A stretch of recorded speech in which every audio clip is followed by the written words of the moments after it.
ngike ngaposta ivideo ngikwiMashemash about abantu bengisebenza nabo.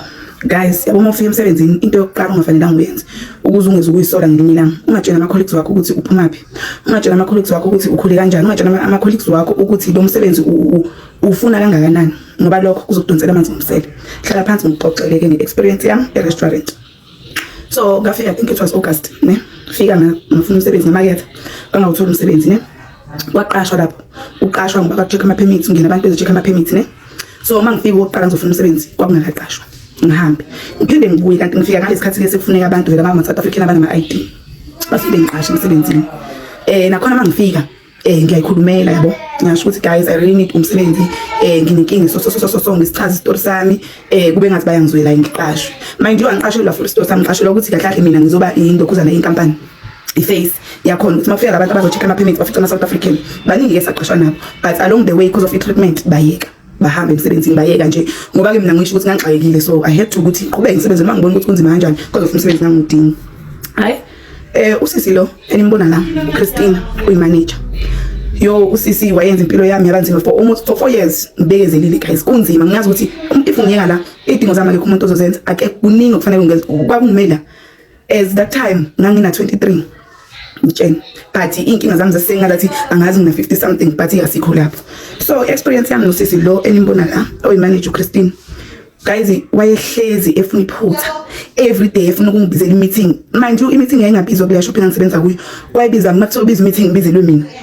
Ale ngasebenza ezirana, ngifike ngisisebenze eso masebenza afike uma ukuthi amaklasi adeliver okay ezirana losebenza ukuthi uwipe amaklasi, ugeza uwipe amaklasi, uwenza ipuni, uyathunywa emashop, kahle usebenzela amawita ngoba amawita sikhokhelayo.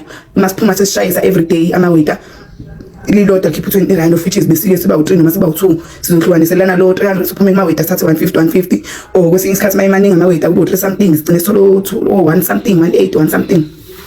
Okay, so sisebenze ke. So usisi lo every time manguthi yimi ngihambisa amaklasi sokuthi awayiphanga yimi mina ngideliver amaklasi ebar. Mayeke wabe wayima amaklasi yawajikisa. Fika umbone uthathe lithi awajikise ethi amaklasi awayiphanga kahle. Mind you sokuthi azowayiphwa yimi ahambise omunye athi la maklasi awayiphanga kahle. O ila ngizowayiphwa mina ngiwahambise futhi sokuthi ngiwani that day. Uzowajikisa usuku lonke guys.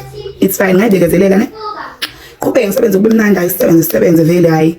Yabo ngiyithola imali, ngiyakwazi ukwenza idingo zami, ngiyakwazi ukuthumela lo muntu engifuna ukumthumela imali ngesikhathi. Ngiyayenza nje idingo zami ngayo yona lo mali encane. Angikwazi ukuthi ngibeke ibe something. Hayi. Sebenze kube njalo, okay. Phinde kuze kuye style. Manje angithi ngiyaqhina. Ngafika guys ngani miserable to a point ukuthi uyakwazi ukuqhina webonding wangaphansi. Ngafika nawo guys. Babe ngithuthwa wayengakangiboni ukuthi ngikuba ngakahle nokuthi nami ngivele yabo ngangakabonakala. Hayi it's fine. Ngibuye ngenze hairstyle bese office yazi ukuthi le hairstyle leyo yenzile ayifunakali la eshop, ayifunakali in code of conduct. Mind you that hairstyle ngisuke ngiyenzile i-hairstyle it's a normal hairstyle. Mina ukuqhina ngama-colors angiqhini ngama-colors, yazi even like ama-colors bengingaqhini ngawo. Ama-colors khange ngiwaqala manje funa khona ikhale ngiqhina ile phela emsebenzini I know very well ukuthi ngenza ublack. Yabo ukuthi ngizoqhina ngenze so uzoba inkinga, but ngitsho ukuthi ama-hairstyle wayenziwe shop. Amanye ama-hairstyles mangayenza mina kunenkinga, mangenze hairstyle kuba nenkinga. Fine, sindlule lapho kuze kuma-jean begqoka i-jean navy. Nje ukuthi ngiyafika emsebenzini sakayabona ukuthi angithi imali mina phela ngangazo sisitha sami, so imali leyo sihlukanisela ngangiyithatha nginikeze yena ngithi ngicela ngibambele khani ngizothatha seyiningi. So uyabona manje ukuthi okay imali engiyibekayo isiba ningana. Mangifike ekseni have sana ngitshini athi jean yakho ayiqoka la emsebenzini. Mind you ama ukhona oyigqokile same time ngiyigqokile nami e-powder blue isikwa ama-jean a-navy, but yabo ukuthi powder blue lo u-navy lo safuna ukuba powder blue. Athi hambe endlini gogo ngithi mina it's fine uzocela ukuthi bengirequestele i-gym ngikube ngisebenze like manje nje ezofika in 10 minutes time endlini ngihambe kuseduzane ngibe ku7 minutes emsebenzini. Athi hambe endlini jika gogo, how it's fine, but mangathiwa omunye okhohle something efuna emsebenzini uyakwazi ukurequestela ka-gym. So it's fine, that was the treatment nje ngangixeswa ngayo. Okay kulungile nje hawu sangiyabuya emsebenzini njalo ngiyajikiswa kuze kube ngcono uma ukuthi mhlambe ngiye ngafika ngamdoja nje like kuze mhlambe kushaye u11. Manje ngimdoja anginalutho ukuthi kumele ngijikise ngibuyele endlini. Sengenzele ukuthi phela at least mase kushaye u11 ngiyazi ukuthi akabe sengijikisa ngoba sine pressure sekubusy vele so engasena plan. It's fine, kube ngisebenze futhi eksebenzeni kwami as irana wasebenza 6 months bese uyapromote ube waiter. Ngathi ususiza ama-waiter, so ukusiza ama-waiter it's where you gain experience. Abantu engangifike nabo bapromote mina ngashiwa ngemuva. Manje abantu engangifike nabo ongabona aba South Africa like laba abafika emva kwami futhi ayibe ngangifike nabo ngoba mina I think ngase nginabo 4 months sekuthi 2 months ukuthi ngipromote bafika amaZimbabwe namanye abasebenzanga even 3 months bapromote ababa amaweta sebebona ukuthi okay mina seku 6 months wami laba sebekubona I think babe nabo 2 months to 3 bapromote oqala promote mina kwathiwa ngesikala ngiyogeza isitsha it's fine angithi nemali khona angangabheka emsebenzini ngangibheka imali ababefika emva kwami baba amaweta sharp yangidla lento but then ngathi it's fine since ngizoyithola le mali engiyifunayo ukuthi ngenze idingo zami ebalekile la imali ukuthi ngisebenza it doesn't matter izoba imali edala kusebenza iScalary guys itsho ukuthi sisilo wayekade yena enake amarana namawetha uyimanager yamarana namawetha mara ngithe mase ngisebenza ekitchen sengisebenza ngiScala ngitsho ukuthi nakhona bekangilandela to the point ukuthi ufuna ukuthi vele ngiyuze umsebenzi wami ukuthi unzima manje umsebenzi ukwazi ni hard uyambe simphazamisa okay umsebenzi lapho wazi na hard but yena wayenza ubenzima ntsho ukuthi eScala besigeza izitsha uMopi Floor i-restaurant ebisi uMopi Floor khipha ama dustbin guys kunentombazane engapromothwa I was the first lady ukusebenza eScala ne for such a long period of time angazi bathi baye basebenza khona abanye before but the time ngifika mina lo guy wayesebenza khona eScalary wangitshela ukuthi hawo uyazi ukuthi lento yokuthi kusebenza amantombazane eScalary yavalwa sekusebenza abafana kuphela I was like it's fine mina as long as uthola imali anginandaba ngisebenze khona kutshela ukuthi guys usisi waye ngisebenzisa kanzima nakhona engilandela athi ena gogo ama dustbin agcwele waye ukhipha ama dustbin nga11 kumele kusho mangikhipha ama dustbin ngiwakhiphe nga2 ngiwalahla mangikhipha nga11 inkinga it's fine angiqhubeke ngisebenze abuye futhi azothi Floor ingcolile uzokhipha ama dustbin phambili mind you ama dustbin mina mangu Floor besishintshana ukuthi mangabe usebenza eScalary namhlanje wasizitsha namhlanje kuFloor khipha ama dustbin mangabe ngikuFloor mina uyangibiza ukuthi ngizokhipha ama dustbin phambili makuwabanye akababizi amaweta wakhipha ama dustbin phambili ayowachitha emuva manje makuyimi engiwakhiphayo uzokhipha ama dustbin angilande ngile emuva ngisawulahla amanye ama dustbin kuzomela ngibuye ngiyokhipha ama dustbin it's fine isebenze futhi nakhona vala umlomo ngitsho ukuthi guys iweight lapha yana ngayiluza within ngafika ngisidudla lapha ngafika ngigenile ngisona isidudla but ngangigenile iweight ngitsho ukuthi iweight ngayiluza within a second ay sharp usisi lokho esemva kwami lokho uyangilandela usisi usebenza ama double shift waya mangithi ngicheck salary yami ama double shift akhona imali yakhona yikho uma ngike ngacomplaina guys ukuthi imali yami iyashota ngiyatshena bazongilanda bonke kuthiwa yazi futhi guys kuningi ngiyeza no part 2 emsebenzini wakwabizwa ngesifebe ngangibizwa ngewule mina ngibizwa ngesibonda ngibizwa ngelema magama khona sibonda wule lema lonke igama laseZimbabwe nje elichaza into engasile kwakwelami so nje ngiyeza no part 2 ngiyeza kwakuningi guys yazi I feel it even manje mangikhuluma ngayo indaba yakhona yo ngidinga amanzi welcome guys to part 1 ngisebenza restaurant sengipromothiwe angithi from kuba irana sengisebenza eScalary hi guys ngiqhubeke ngisebenza usisi lokhu emela emva kwami mind you yena uyimanager yamaweta yakwi front floor yamaweta nabantu baseScalary guys ngisebenza ngibekezele mind you that time angangasafuneki kahle yabo ukuthi angisafuneki ngoba abantu bakaSARS babengasezi ukuzochecka so vele basebefuna ukuthi ngihambe but ukuthi bengikhiphe yayingekho indlela ngoba ngangisebenza but i-treatment shothi babefuna ukuthi ngize ngiyekele mina ngibona ukuthi cha phela la ngifuneki ngiyeke kanti ngangizukuyeka ngoba ngangihluphekile hayi sharp ngisebenze ekitchen ilokhuzana iScala kusebenze vele ngiyayimisela nami ngithi hayi mhlawumbe babona ngathi angisebenzi guys ngibuye endlini ngikhathele every day yabo uma uzosebenza ukuthi awusasebenzele ukuthi uyasebenza usebenzele impress umuntu ukuthi abone ukuthi uyasebenza ngoba ngathi babona ngathi awusebenzi hayi guys ngisebenze kanzima ngifukuze usisi lokhe la qala indaba yakhe yama shift bekenzwa ama double shift ka3 ngeviki 6 to 6 u4 ngeviki 6 to 6 and then u3 ngeviki 6 to 6 and then kwesinye isikhathi ungene u9 shayise u6 and then ungene u6 ushayise u3 okay sharp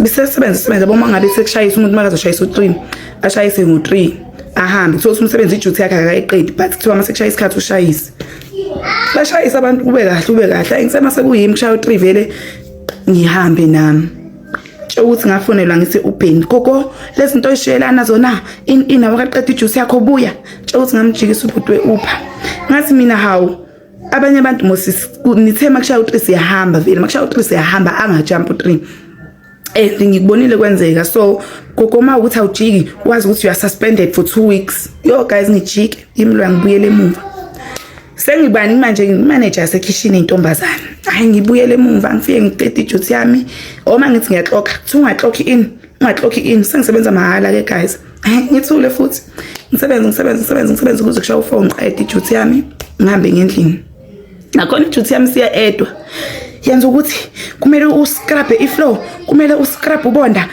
manje abanye abantu abakazi bakwenza lokho ukuscrub siscrubha ngeSunday hayi sharp ngikwenze shaya u4 ngihambele ngendlini angithi ngijwayele lokho ukuthi awuhambi ijuice yakho ungaqedanga kube elinye iviki futhi sengizoshayisa kushaya u3 ngiyabona ukuthi angakaqedi maybe ngapast 3 ngizoqedile shaya past 3 angakaqedi hayi ngihambe ngiyowasha ama dustbin zithi mazisi siwela ku4 ngibiza sengiyabizwa phandle intando uyabiza office uyakubiza uChristina yena lo front manager lo uyakubiza uChristina ntando hawu hayi ngihambe futhi anginakho ukuthi ngibizele izinto zosekitchen what hayi ngihambe ngiye kuye mangifika gogo uyabo isikhathi uthi ubani ngithi uba isikhathi hayi kwakuyabo 20 to 4 okora to 4 hayi 20 to 4 mami ushayisa ngoba isikhathi ngishayisa ngo3 yini ekusahlalisile ngithi mina bengisaqedela ijuice yana sho ukuthi makushaya u3 ngishayisa ngithi mina last week ngijikisela ukuthi ngihambe ijuice ngiqedanga so this week angihambanga ngoba ngithiwe kumele uqede ijuice so ngenza lokho so gogo lento yenza uyazi ukuthi udla ama hours omlungu ini ngitshenwe guys way to get off the way ngingakhona beqede lapho beyongixoka out kuthiwa hamba nama hours wakho sizowa deduct how deduct kanjani manje sizokwenzela ihalf day from 6 to 12 ukuthi wena umisuse icode of conduct uqeda ama hours ebelungu how kanjani futhi manje ngoba inini ense last week umuntu kumele aqeda ama duties wakhe and angithi ama duties wakhe uma waqeda isikhathi masishaya uma waqeda doesn't mean ukuthi kumele uyoclock out uphinde usebenze because of ukuthi usebenzele mahala phela hayi ngithule guys ngiqhubeke ngisebenze kube the way bebenenhliziyo ezimbi ngakhona futhi lo wasungeke ngikhohlwe guys angeke ngikhohlwe noma ngaze kuthiwani angeke kube random day guys ngiyafika emsebenzini futhi lapho ngangiflow futhi ngisebenza ngama dustbin hayi ngisebenze man osasingavumelekile ukuphatha amafoni ngisebenza hayi manje ngiyongena etoilet vele thatha ifoni noma ngithi ama miss calls amangaka awani aphume ekhaya abantu abahlukahlukene sokuke bengize ngikhohlwa hayi guys mangithi ngiyafika ebathroom ama miss calls inqwaba aphume ekhaya inqwaba yama miss calls mhlawumbe ayo8 kubantu abahlukahlukene ngibona ukuthi hayibo lana ngathi kunenkingi ngivesane ngikhuphuke ngiye komunye futhi bekasebenza nathi uJabu umunye ibhuti nje ngithi Jabu ngicela ukuthi ungifonise ekhaya ngifica ama miss call yazi mangithola ngifica ama miss call inqwabe efonini yami athi uJabu akana airtime bekayi manager ethi ngabuya ngisebenzisa ilandline so manje ngiyazi ukuthi la eshop kuyakhulunywa mangathi angisebenzisa ilandline ngithi hayi sharp sengine stress ayivele ngiphume vele ngihamba nama dustbin ngiye ngale ma dustbin ngiyocisa ama dustbin ngihlangane nabanye ubhuti laba drive ikuta fike ngibabingelele guys sicela ukuthi ngifonise ayiba ngifonise yo ukhazini wami avesana ngitshela ukuthi mzala uma akasekho emhlabeni yo guys ngavele ngahlanya antu amthiwa asekho emhlabeni that time ngisemsebenzini ngavele ngahlanya guys ngamemeza ngascreama ngakhala yeso ngathi ngiyabona vele ukuthi azi singahambe uqhubeka ngisebenza ngoba noma ngaze ngibatshene it's not like ukhona into abazoyenza or bazothini ayikho vele ngathi it is fine ngathi ngihambe ngisebenza kusho ukuthi guys ngaqhubeka ngithi ngiyamopha ngiyakhala kuze kubone futhi omunye uPrecious engasengisele naye kwakuyena umZulu futhi waseNewcastle naye sintase yini kwenzakalani angidonse ngesandla siphumile ngaphandle ngitshela ukuthi hayi into ekhasi kuvela umshopho so ayangikhamfasa uPrecious hey ngikhale baqhamuka bona manager yini ntando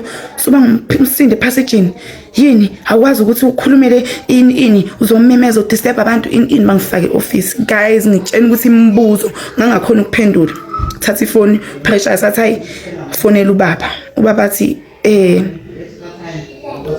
uqeda ukuthola ifoni yokuthi silinyalele la ekhaya ngibatshela ukuthi bengamtsheni the way bekaclose ngakhona ngo-anti wakhe bengazi ukuthi lokhu kuzoyenzeka. Hayi baba mama wathi silinyalelwe ilanguage angithi abayi-understand. Kwathi ukhaliswa ukuthi kulinyelwe ekhaya kini tanto unedrama iwuleleli linedrama iwuleleli ukhaliswa ukuthi kulunyelwe ekhaya kini. uPrecious Nhlanhla le wayekhona futhi kube wayengekho angazi ngangiyothuka kube nini ngoba ngangingasaphenduli guys ngase ngithulele nje sengithule kwehla inyembezi kuphela. Precious achaza ukuthi mathiwa kulinyelwe kuchaza ukuthi kushoniwe kunesifo kuqeda kushona umuntu ushonile. Oh guys bethi okay ngithulise Precious guys lapho ngiphethwe isibibithwane angisazazi indaba zami ngiyenye into nje. Precious abuye namanzi angifakele umbhubhudla ngiphuzise sikhuleka sikuzoba right angiduduse ngitshela ukuthi guys ngasebenza kwaze kwashaya isikhathi sami sokuthi ngishayise. Abangisho ukuthi hamba ekhaya ngikhala nginjalo ngisebenza ngikhala. Hi guys ngihambe ke ntambama ngibatshela ukuthi ngicela i-leave. Okay before ngizo receive ama bad news ekseni kwakhona kwakubanda so kwakuthiwa igesi itofu zothiwa amawita nabanye basekitchen. Mina ngangikade ngisasebhizi ngeduty yami nje kuseni ngilungisele ngizoclean ama drain nani how and then mangiqeda yabo ngiclean ama drain ngamanzi nami sengiyokotha iyafika imanager uyakotha ini ngathi awu kade kuthiwa nje hayi warning thiwa mina ngibhekchethe nemanager warning esikazuba hathiwa mina ngibhekchethe imanager ngikhuluma nemanager back phoselana amagama ngokuthi abanye kade botha mos nami ngiphuma le emanzini. Ayike kwaba umshuba wathi mina ngibhekchethe manager warning watwati general manager yengekho guys so ngihambe ngekhaya elifini nakhona ngithatha 3 days hambe ngekhaya ayikhazi fike isebenze kahle ngibuye ngize emsebenzini.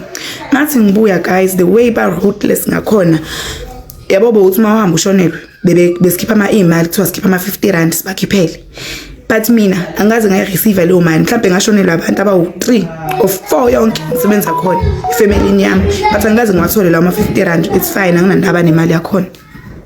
Ngathi ngibuya guys nganikezwe warning wathi wanayi warning. How warning yani futhi ubhekchethe wena kade ubhekchetha nemanager nayi warning how guys ngokubuye ngibuye emncwabeni guys like senginiwa ama warning it's fine. Ngathi hayi iletheni ngayisayina ngavala umlomo ngathula ngiyabuya no part 3 lapho khona ke sekusetshenziswa amagama obule amalema ini engazi ngagcina sengiwajwayela nje sengiwathatha ezamagama angathindiki kimi. Ngiyabuya no part 4 no part 3 iyaqhubeka indaba. Nginizwiseke guys ukuthi imali ngakazwizwe ipain yokusebenza la ungafuni khona uyi-South African usebenza namaZimbabwean ukuthi uphila impilo enjani kusasencane guys kuyeza okukhulu kuningi engakuzwa lapha ngisazokhuluma Nkosi yami kuningi ngisazokhuluma happiness ne-fake ID unane-ID ke usisi unane-ID ye-fake futhi baningi abanama-passport ngisho oyi-1 wabo bonke abekho nje legal bonke futhi ke into emnandi uNkulunkulu the way ngimthanda ngakhona ayibonakalisa ngakhona ngathi ngelinye ilanga ngiklina guys ngiklina noMelisa umphathi ecasukile wakhipha amaphepha wathamba olahla esengilahla izinto mangithi ngiyafika hawe dustbin ngiyavula amaphepha hayibo ama-fake watwadikile khuzana lezi izinto lezi ama-permits nani zomse guys akunamuntu lapha one-permits ngisho oyedwa akekho and ngisazobakhipha mama and lo committee la sasisebenza naye and she also went through the hell wafika after nakhona indabeni yakhe ngisazofika wafika after she went through the hell umuntu pregnant kuningi guys kuningi ekhala mihla namalanga lezi ngisazokhipha ama-files ngisazowakhipha Nkosi yami futhi Nkosi yami ngisazowakhipha kwaChristina wakhona lo hlala eyibona ngazathi yena ini wayesihlukumeze isiphathi sokwezinja akana passports abana lutho nje baphelele nje ngoba belapha baphelele ngisazochaya izwe lonke ngisazochaya ubhlungu ngoba manje sekukhani kuyimali bebona ukuthi abantu angiyeke uNkulunkulu uzobabona ayikho inkuthu azobabona uNkulunkulu kathi mina bengabhuza akho umuntu wababona mina ngalahlekelwa umsebenzi mina ngahlala endlini mina babecabanga ukuthi ngizele nginomntwana, babecabanga ama responsibilities wami. Akekho wayewacabanga, akekho. Uxoshisa omunye umuntu emsebenzini for what? Angithi ngokuthi bafuna ukuthi ngene ihlobo zabo zodwa, wayengixoshise babengixoshisa ukuthi kube njani. Ngoba nabo bayasebenza bathola imali yabo. It's not like ukuthi share umholo wami mangihamba mina umholo uzokhuphuka, bazosala behola umholo wabo. So it's fine guys. Futhi ngisebenza ngezandla, ngisazokhipha ama files lapho, ngisazowakhipha futhi nginawo even amalokuzana wenu angakawalahli nginawo ama copies angakawalahli inkosi yami, ngizowakhipha futhi la. So ngisazofika nje nakuleso stage leso so ukuthi nginikhiphe out ngikhiphe nga 1 ama fake documents. Nginawo ama documents wenu. Ngisazofika lapho, angijahe ndawo, ngisazofika ngisazo expose wasani lapho. Iziyena ku part 3 ngibona ukuthi ngugoqe ngoba i-experience yami yaba yinde kakhulu. Yabo so ngaba namaphathi inqwaba mangathiwa ngifuna ukuyikhuluma yonke indaba yakhona, so ngizoyigoqa nje ibe mfishane. So okay, emva kwalapho ke guys sengibuyela la khona ke sengibizwa ngewuli isibonda ilema. Guys mangabe ngekho ku floor thola ukuthi ngiyolahla ama dustbin, angithi angikho bangiboni because kuthiwa kanti leli ule liyenga leli ule floor engcwele kanje lilema leli isibonda leli. Yeah, ngibizwa ngawo wonke lawo magama ngifike.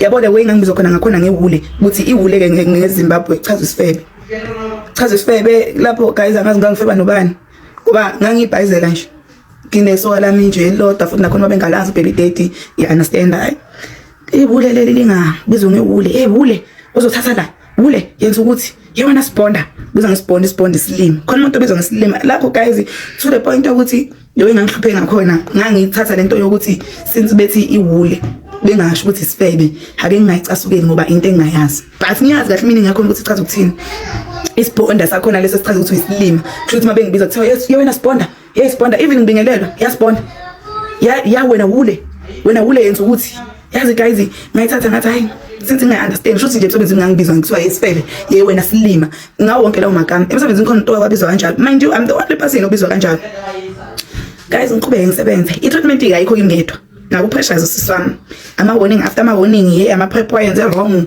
ini yayinzima into kithi guys ngama South Africans siba u2 only 2 of us out of 48 abantu aba 48 abasebenza enkampanini ingakho ngisho namhlanje futhi basase yibo bodwa ke manje angicabanga ukuthi South African futhi ngikhuluma ngento engiyaziyo because of I normally go there or either ngiye checkers ngihlala ngibona bathi ukuthi useduze nasendlini na pressures lo engangade nginayo ngathi ngiqeda ukuhamba bamxosha sebengixoshisile ke mina sebengitholile bamxosha naye.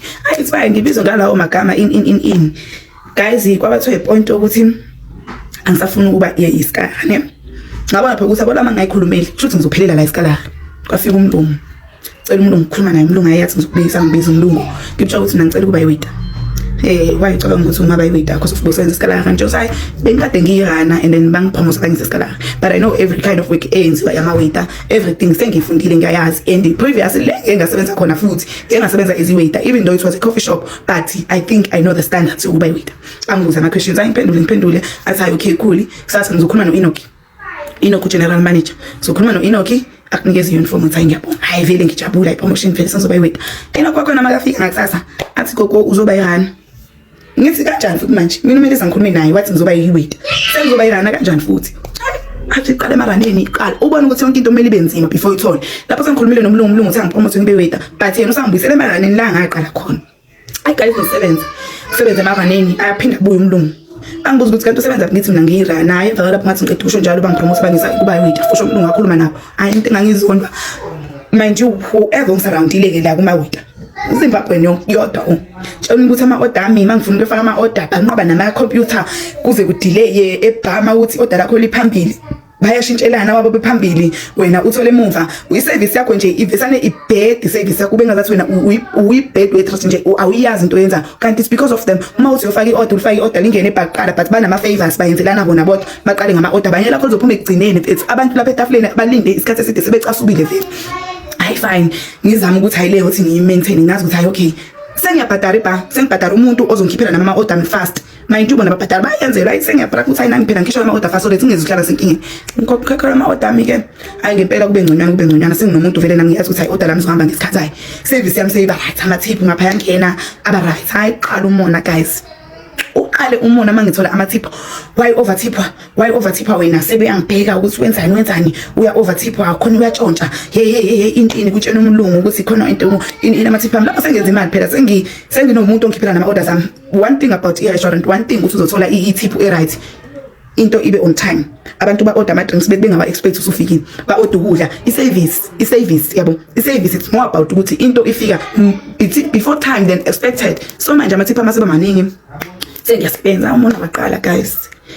Utshela ukuthi usisike khona lapho ngiyiwaiter azothi ama customer mase hambile mase sekhona ba complain awalinda hambe mase sewahambile ama customer so sangithipenda kahle bethi right afika to table 2 ubu complain ukuthi service yakho wasiphuka ubu complain ukuthi wena wenza ukuthi hawu kanjani manje ngoba abantu laba lesi right nabo abanye kuthi bebiphuza sebeyabuza like since nje kumuntu ophoxayo how siyakuphi ini yabona so wena uphuze ukuthi baloku beodile ini ama shots ayashaya ini le shots le ngithi ayashaya ngiyayazi nami yabo since ngumuntu obazibaziyo utsha yaphuza yashaya hayi sifuna yona hayi offer ngiyalokhuza ngiyasela ngiya-upgrade ama-savings wami yabo nje yonke into hayi usisabuyi bebe complain hawu kanjani manje tshela amanye ama-manager service kantanto is not perfect hey ama-customer ayacomplaina ini uma nginayo iflow kuhlala kunama-complaints mara ukuthi ujabo ku-flow hayi uyangitshela ukuthi hayi gogo yazi ukuthi tanto like the way ithola ngakhona amathipho wakho hayi ngiyakwazi umsebenzi wakho yabo nje like umuntu okwaziyo uncoma into right ujabo. But makusisi hlala kuyinkinga azabona umuntu bese sengisebenza naye ku flow bekumuntu oyi1 ujabo so nakhona naye useZimbabwe but ke bengathini bekumuntu ongcono kakhulu bekangcono to the point ukuthi bekumuntu bengikwazi ukuthi even ithiwa mhlawumbe ngifake i-order nge-mistake or i-customer manade ngibuye to the point yokufaka ama-order ufake i-order customer li-order and then licabanga ukushintsha of which it's okay marifuna ukushintsha utshela i-manager ukuthi hayi le-order i-Sao Paulo and then manje sekafuna isaladi or sekafuna ipasta ngicela ukuthi siyivoide simfakele ipasta. Uma uJabu uzokwenza lokho ahamba ushintshe kitchen ma uChristine athi gogo i-wrong order wena uthathe i-wrong order manje usuthi befuna ukushintsha uzoyibhadarela wena guys ke lapho ngase ngibhadarela ama-order engawadlanga bhadarela ama-wrong order yenziwa ama-lokhuzana ama-customer uma befuna ukushintsha angisakwazi ukushintshisa sekumele ngisane nje ngiyivale ibhili yakhona ngiyikhokhele mina lapho ipasta ye-300 guys lapho ayidliwanga yimi nakhona leyo pasta ma womunye umuntu oyenza wrong order bayayithatha bembekele yona ayithathe eyikhokhele ehambe nayo endlini ntambama ma kuyimi bethatha beyichithe dustbin khokhela into engayidlanga. That's how service yakhona engakhona ke guys. Kune section engaphandle neyangaphakathi mangabe ngaphandle mangabe kushisa ama-customer ahlala ngaphandle makubanda ahlala ngaphansi angihlala phansi yabo mangabe kushisa mina ngizoseva ngaphansi la kushisa khona abantu abangafuni ukuhlala ngakhona mangabe kubanda ngizoseva ngaphandle la abantu abangafuni ukuhlala khona befuna ukuhlala ngaphansi ngoba kuyabanda so nje kungangiphile lo mpini athi khona kunjalo ngiqhubeka ngisebenza nginandaba and to the point ukuthi guys ke baze performane oba siperformene vele nalomunye useso to happiness athi mina ngizomkhipha bhala ama-email ngami ukuthi mina ngisenze njani bebiza abantu ukuthi bezodla bese beyobhala i-email ngami sharp betshena uMelisa uboss ukuthi hayi service yakhe bed guys sengihlala ngikhulunywa uMelisa hlala ngibuza hawo mafika nje umlungu sekubuzwa mina out of all people yimi umuntu onenkinga hayi guys waze kwafika ke so the point khona ke bangixoshisa khona omunye umama wayekade engazathi une sort of like ama-major awards yabo ngoba wathi walimazeka from i-COVID-19 babemazi but wafika ngazathi ivideo yami sizophela so mangayixoxala ngeke iziphelele indaba yakhona kusho ukuthi ngizoza no part 4 wokuthi sengixoshwa ke. So guys nje experience yami namaZimbabweni ngiright and uma ungakazi usebenze nabo angeke uzoyifeel ipain yabo but uma uke wasebenza nabo mina guys ngiyayazi i-treatment yakhona ngiyayazi futhi mangathiwani ngazi upressures kwayena engasekho for sure mangathi mtase icela ungiphe nje isiqephu sakho se-experience yase-restaurant no ngisho ukuthi waye waseNewcastle naye ningadela ngithi nje soba u2 the rest yawo bakhamba kahle kanina bani kubizana ngamagama aseZimbabwe kuteketisana nasimi nabani sabani thina ke ule lema nje sengifike phansi for guys la ngaxoshwa khona ke ukuthi ngaxoshwa kanjani so kwakunoma umlungu nje wayejwayela ukuthi mayibuye ulisi abuya order ama-order bese order take away ngajwayela ukumsefa ngoba ngase ngimazi mangimbona besinalento ukuthi mawubona iclient usojwayela icustomer lakho so uyagijima vele uyakulo uyaseva uyazi ukuthi hayi vele li right nokuthipha liyakuthipha yabo so lo mama ke ngasengijoye kumseva ne buye ulisa order so that day order ama-take away wavesa nga-order I think kwakuyismoothie wahlala kwakubanda ehleli ngaphandle ngoba ngisho ukuthi ngenziwa ngaphandle ehleli ngaphandle ngale kwifastela sokuvaliwe eshop kunama-section lawa ngaphandle ayi vele ngimseva umama a-order smoothie ayi vele ngibhizi namanye ama-customer ngiyahamba ngithi umama wayesahleli la ngithi ngindlule kuwe ngibonisa kusasa right ngindlule ngifake i-order kwi-computer ngishiwe ngiye ekitchen ngiyochitha ududu ngoba ngangiphethe i-train phethe ududu hawu mangibuye umama ngasekho ngingene kwi-system ngijonge mhlawumbe usayihulisa mhlawumbe usazobuya zo-order ngokujoyina kodwa ama-order kama-takeaway hayi vele mangingena kwi-system mangithi ngiyaprint ibill ithi printed umuntu oprint ibill akusiwa amawethu umuntu okwazi uprint ibill ngaphandle kwakho i-manager that day kwakuno-Christina kuno-Enoch kunoJabu kwi-Flow beba-3 ngihambe ngibabuze ngibuze uJabu wena uprintele lo mama bekahle ngaphi ibill athi angiprintelanga Christina kuwena ngimprintelanga ngibuze u-Enoch wena oprint ibill aya ngimprintelanga awu sharp manje ibill print obani ngoba phela umama lo uhambile and akunamuntu umuntu okwazi uprint ibill ngaphandle kwama-manager bethi hayabazi and mind you ibill yakhona iyaprintwa and iyabhadaliswa iweight wakuthiwa uphumzile naye uphumzile wayesengene esikimeni sabo Christina bemfakile baba abangani nje bonke ngoba ngitshela ukuthi la kahle kahle kwahlangene ngami so uphumzile kusho ukuthi bathi sizoyiprint ibill sizomlaya and mind you mangabe ibill iprintwe kanjalo akazi wayenze ukuthi umuntu uyambhadalisela esisebenza sonke besenza teamwork mayengekho umuntu esayimuva or umuntu sekafuna ibill kune emergency uyakwazi ukuthi icel manager ukuthi printele ibill uhambe uyomkhokhisa umuntu mayibuya ubuye umnikeze or either mayese lunchini uyakwazi uprintela umuntu ibill umsale nama-tables wakhe umbhadalisele mayibuya ubuye umnikeze iyayingakaze yayenze into ukuthi uprint ibill kungaziwa ukuthi iprint ubani obhadalisile futhi manje intambama yakhona sekuthiwa ngiyibhadala ibill yakhona I was like no guys angikwazi ukuyibhadala ibill because of into le yakhona ibill iprintiwe ngabe ngcono kuthiwa ngifika ku-system ngathi ngiprint ibill yangaphuma hayi fine ngivala umlomo ne ngiyibhadalela ibill ngoba kwakuyismooth I think it was 80 something rand ngiyibhadalela ibill ngifana umlomo wami phela sambe intambama sikheshaphe kube mnandi sambe and then I think after some days man or after a week abuye lo mama nezo so lo mama kahle kahle unenkinga wake waba nangazi ukuthi waphazamiseka nge-COVID-19 yabo beka umama even e-order uyambona umuntu ongazathi uyafuma like nje ngathi kuna something wrong yenzakala emzimbeni wakhe so beka kanjalo ke but bengakazi ngambona enza izinto engekho right but ke abanye bebemazi ukuthi akekho right vele ngoba ukhona lapho ngelinda khona afika khona wama kuduze I think sort of stage like into bedesign e-shop so nje wavesana ngaba yenye into and then omunye umngane wami wathi mayembuza ukuthi what's wrong washo ukuthi like kunalento le ebuye imenzakalela ngisazi ukuthi wayibiza ngani wathi yamqala from i-COVID-19 wayini i-COVID-19 yamqala from lapho so ipoint lami la ukuthi ngibuyele ukuthi point ukuthi lo mama vele akekho right yabo so lo mama fike ke after a week ngiye kuyena ngimbuza okay ngimpodisa hayi mama you I am good what I sharp long time order fa order lakhe ngimpodela sesalinde order vele njengenjwayelo ke mayisalinde order ngibuyele ukuthi athi ngifakile order lizoba ready in 15 minutes time so ngicela ukubuza ukuthi that day uze ufikile lana ubani owabhadalisa hayi umama vesana athi akasakhumbuli but it was a lady ne ithi mina yazi ukuthi like I faced inkinga ukuthi wena awubhadaranga that day yo umama guys umama angazi ukuthi wavesana wavuka ilento yakhe wavesane wathi I'm not native doesn't mean I didn't pay what ngabona ukuthi it's over contradictive ngithi mama okay it's fine ngabona ukuthi akekho right vele ngagijima ngabiza uJabu ngicela ukuthi uze sekunenkinga so uJabu shithi ngathi mangithi ngiyobiza uJabu uChristina wabona ukuthi kunenkinga lapha awugeli wayaqala wayokhuluma nomama nomama waqeda lapho ke waba right wathula wahamba hawu Christina makabuya umama lo yana uthi wena uyam-abuse uyenzani ini wafaka amagama amangaka guys waqeda lapho watshena lo mama lo ukuthi akahamba yobhala i-email if ukuthi ngoba ethatheke bed akayobhala i-email ayisharp i-email okusho lo mama lo kwathi akayobhala i-email akazi uma wayibhala but ngathi akayibhalanga i-email ngomama khona futhi waphinde wabuya wacela ukuzokhuluma nami emva kwalapho kwabhala i-email kwathiwa ibhalwe lo mama lo email like ezokwazi ukuthi email usongayibhala songacreate fake account ubhala email yabo but ke it's fine ngikhola lo mama lo waphinde wabuya wazocela ukukhuluma nami kuno Enoch efront Enoch wamncabela ukuthi akhulume nami wathi wayenza ama excuse because of like ukusho ukuthi mayikhuluma nami mhlawumbe lo mama wayezochaza ukuthi inkosi yami ngicela ukuthi ungixolele ngale lalanga ukuthi ngayenza kanjani ngoba ngisho ukuthi naladeze bona this thing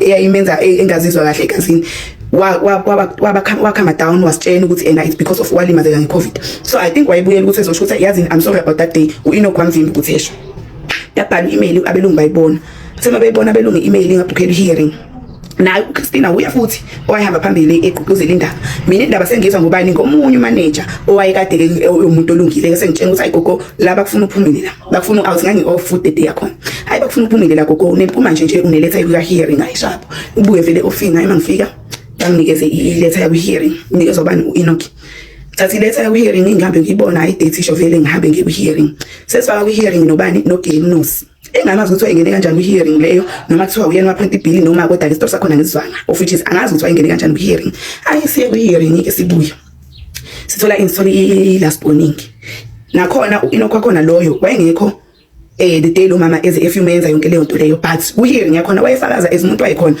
into ke yayikhona lapha ya ukuthi uChristina wakhona lo general manager kwaku-Enoch kodwa uChristina kwakuwuyo wangathi ugeneral manager ngoba asazi uma wayekhona into akayemazelayo uEnoki noma kwakwenze njani, but nje ma esethe uChristina kwenzeka so kwakwenzeka so. Hayi sharp sibuye kwi-hearing ayisisebenzi bephela lapho mangibuya kwi-hearing vele banalento ukuthi angizoxoshwa yabona bajabule emakhoneni bayakhuluma bashaya izandla in relationship yapi siba strong manje friendship yapi siyaqina because of lo muntu ofunakayo yimi sengathi uyatholakala. Hayi fine emva kwalapha futhi ngisebenze nje futhi ngingabi nankinga. Kuze kufike kwenye iday futhi ngixoxa ngani nge-email kufike kwenye iday ngisebabanyonga manje befikile bebithebuli yenkampani engibaseve kube mnandi bebe right nje ngeservice futhi bangithiphe kahle baqeda lapho bahambe.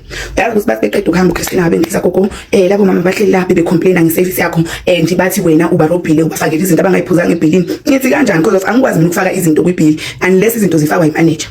Manje kwazi ukuthi ikhipha izinto ifake explitele yenzeni. So mina ngikwenze kanjani lokho ngoba if phela lokho ngikwenzile futhi ngizenzele phela mina or either futhi manager ke etshontshayo etshontsisa mina I don't know because of kwenzeke kanjani. Hayi gogo kanjani i-customer in ayivele semthana phone Melissa i-boss phone Melissa mtshene kube ngazathi indaba yaPaul. Hayi after 2 days wayifaka ugeli email I send i-email kabuye boss ke vele sekadla amagalani. Remember bekuyilo mfazi lokuthu ubhali email womlungu ukuthi ngamkhalisa ini sekuyile email ukuthi ngiyatshontsha ke manje because of abangitholanga ngisekuqaleni sekuthiwa ngiyatshontsha nje bangihlanganela kanjalo wangiphelela umsebenzi. Manje lapho vele basebazi ukuthi vele futhi that day ngizoxoshwa ekseni uhappiness ethi ha khona bahambayo seke siphumule yibo umZulu wakuphi wona lo mZulu onukayo futhi ke nje kwathiwa umZulu uyanuka lapha umZulu onukayo izinto engakwazi nokugeza igwayi lezi kwa inokho khona ke loyo ukuze ngingapromote promotion yami thatha isikhathi ukuthi round ugayi wayengishela ngangamqoma ngahlala kanjalo ke into futhi nayo impilo ayingiphilisa yona yayinzima nayo inokho khona loyo but yena wayengcono kodwa ke laba nje ababili bangifaka esikhogweni bakithi and baningi ngisazobakhipha baningi futhi abangifake ngiyeza nenye video ke kodwa ke umsebenzi usuphelile ke la sekuokunye ke mayelana nale enye video futhi ukhoshwa nje ubezeka lapha ya kuningi inqaba uzuka lapha ya into engayenzeki corruption yonke into. Guys indawo yakho nayise Bedford View Itashas Bedford View useduze engine garage uFantoren Road kulapho as guys kunelinye ilanga la wafika khona ubaba ezongibona emsebenzini ne yazi ubaba wathi mayifika ezongibona ngaphuma ngacela ukuthi ngicela ubona ubaba ngaphandle nakho la bengafuni ngacela kwenye manager ke angivumela so ngahamba guys yazi ngathi mangifika ubaba visa ngadumana wadala wangibuka wathi mntanami konke kuhamba kahle ngathi kuhamba kahle konke baba angitshela ukuthi ngibhekane nani guys like bengiyifika ipain kule ndawo mina bengifihla to the point ukuthi guys ipena kule ndawo mina bengifihla akungisho umuntu oyiwani ekhaya wayazi ukuthi mina ngisebenza kabuhlungu kanjani. Ngigcina nje ngokubatshela ukuthi kuyasetshenzwa phela but i-treatment yakhona akaze ngiyikhulume because of ngangibona ukuthi bangangitshela ukuthi yekela lo msebenzi ongcono ubuye ekhaya sizohlala sonke sibone ukuthi senze njani. So ngangingafuni ukuthi ngibuye ngiyohlala ekhaya but ama responsibilities wamankelo bani. So ngangibekezela guys. So the day baba afika emsebenzini guys wangibona nganginjani ngigqumile ngimnyama ngisacile. Baba ngibuza ukuthi nami konke kuhamba kahle uright ngathi right baba. Wathi ubonakalisa umuntu oright ngathi ngiright ngizosala futhi la isithombe sakho nisibone. Ngathi ngiright. Ngizwe ukuthi like I can't. Mara guys ngathi ngiright because of ngangafuni ukuthi abone ukuthi ngindlula kuphi kahle okuphi ngidlula. Lapho basiqedile ngam guys. Basibengikhulumize to the point ukuthi ngangasanaka ukuthi bathini ibizele meeting kwenzakalani ngangasena ndaba ke lapho.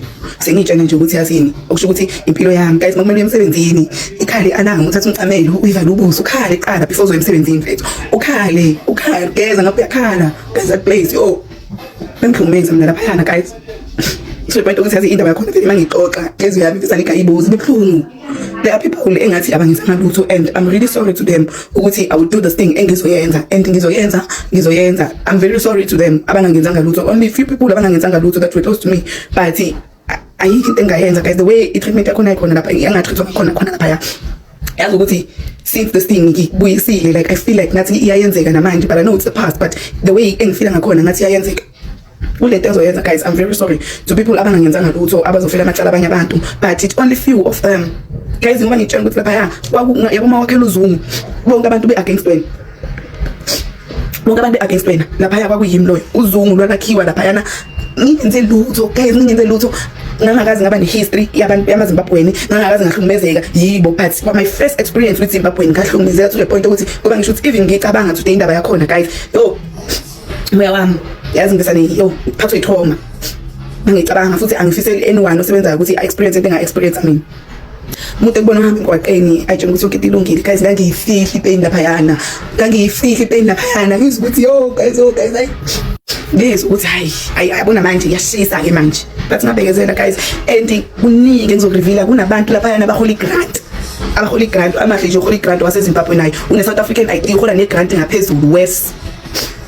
And ama documents wakhona ngabe ngwafakile la, but angikhona ngiwafaka kuzofika uTikTok awuvumanga ukuthi mangithi ngawafaka awuvumanga, angazi bathi in privacy. So but ngizoposta ku Facebook, and into engizoyenza guys, yabona nje ngamanje angisahlehlele emuva, angisabuyele emuva, angazi ukuthi into ebuya kimi guys, like I went through a lot because of those people, and into engizoyenza I will do it, ngizoyenza with or without, ngizoyenza. And kuzoba buhlungu because of now seyibhekane nabo, but the time manje khona ngifonelile bathi ena ecela ukuthi guys baqalile khona ngifonelayo ecela ngeke into engiyenza uNkulunkulu uzobabona. That time mina ngilahlekelwe umsebenzi, uNkulunkulu akababonanga na, wababonanga ngilahlekelwe umsebenzi mina, ngoba manje seyibheke ngakubo, sebeyacabanga ukuthi uNkulunkulu ukhona, uthi at least ababuye bezoxolisa. Angifuna iqolo lwabo mina, all along mina ngilahlekelwe umsebenzi last year, but ngicela ubheke ukuthi nanamhlanje ngisalimele mina, ngisezwe ubuhlungu mangicabanga into abangidlulisa kuyo. Kulula kuba ukuthi angixole kulo othi angixole, ngoba naye wayesebenza khona eyiphathi yabo, sekathi angixole mina manje. uNkulunkulu uzobabona. All along bayicabanga ukuthi uNkulunkulu khona, mabengixoshisa emsebenzini babemazi uNkulunkulu ukuthi ukhona, ngoba ethi at least ongcono ke uzobatshela ukuthi baxolise yini. Ukuxolisa kwabo kuzongidlulisa lobuhlungu abangidlulisa kubo mina guys. Angeke kuze kungidlulise. Angeke. I suffered because of Zimbabweans. I suffered. Yo guys, angeke shem uningi usazovela, and I'm willing ukuthi ngiye all out ukuthi kuleya shop leya kusale kungena muntu. Yabo this power I have, lento engishisayo, le nhliziyo abanginikeza yona, lobuhlungu abangizwisabona namhlanje buzoba something else guys, ngoba I'm promising ukuthi I'm not gonna let it slide, I'm not gonna let it go, never, without noma ngaze kuthiwani, noma ngaze kuthiwa bayaloya bazongiloya abangiloyi kakhulu. And okunye guys, ngangavela isilonde enyaweni nasezandleni, ntshothi izandla zigcwala amanzi. Bengisebenzise kunjalo, kwafika umlungu ngibhibha ngigqoka the time kufika ubaba mezongibona ngoba nganginesilonde enyaweni, ngangigqoka amapompomo, bengafuni ukuthi ngihlale endlini, bethi angize emsebenzini ngoba lo mapompomo ayinkinga futhi mangigqokile. Ngibabuza ukuthi nisebenze kanjani guys, ngoba ngilimele enyaweni la, ngabe sandingavula umgodi la emva konyawo, izandla zami zayivele igcwala amanzi mangifika emsebenzini, but nangisendlini izandla zangabi namanzi. Angibuyele emsebenzini ukuthi hayi ama-chemicals khona kunjalo, kuthiwa ama-chemicals babeqhubeka bengisebenzisa ukuthi ngiwashe izitsha ngawo la ama-chemicals emshinini, kodwa izandla zami zibe vuvuka zinjalo. Mina ngasebenza la, unyawo lami lunembobo, sengihambe edokotela ebheda xoba basangitshela ukuthi ngine-infection, unyawo lami luzukhathwa, kodwa babengisebenzisa kunjalo. Kwazi kwafika umlungu wathi wayini nisebenzisa umuntu elimele kanje, wangishayisisa ithiwe khona engakhona ukuthi ngihambe ngiyohlala endlini nginese unyawo lami luze liphole. So if kuwukuthi ke kukhululwa ukuthi nizongiloya, ngiloyeni kakhona, bring it on, ngoba angisahlehlele emuva. Ngiloyeni makuthi nithi ngizoqashela abantu, baqasheni, angisabi lutho ke. Yabona this time ngahlahlele energy ngangidinga nkathi ngisasebenza nani, but ke ngoba inhlupheko guys, mawuhluphekile azohlupheka ngekusaba. Hlupheka yo, ngisaba guys ukuhlupheka, yazi inhlupheko iyakwenza ube, kodwa manje isikhathi sami ke manje, yabona manje sekuyisikhathi sami ke, sekuyiso lo ezinye inyembezi engangikhalisa zona, engangikhala mhla namalanga kumele ngiye emsebenzini, namhlanje zizokhalele ekhaya, ngikhalela le eZimbabwe, nizohamba from today. Ngithi ngiyaphambili la ngiyakhona, emuva angihlehlele guys. Zondo niyenzani, ngiloyeni makumele ningiloye, athi please lani buya nabo user watwati sharp, so tholana phambili ke, kodwa ukuhamba ngiyabahambileyo guys. Hello good people, welcome back to this channel. If you are new here, please make sure you do the right thing, you press that subscribe button and hit the notification bell. Good people, please comment your thoughts below. Tell us what do you think after watching this video. Don't forget to like, share and subscribe. Kulungile, bye. See you on the next one.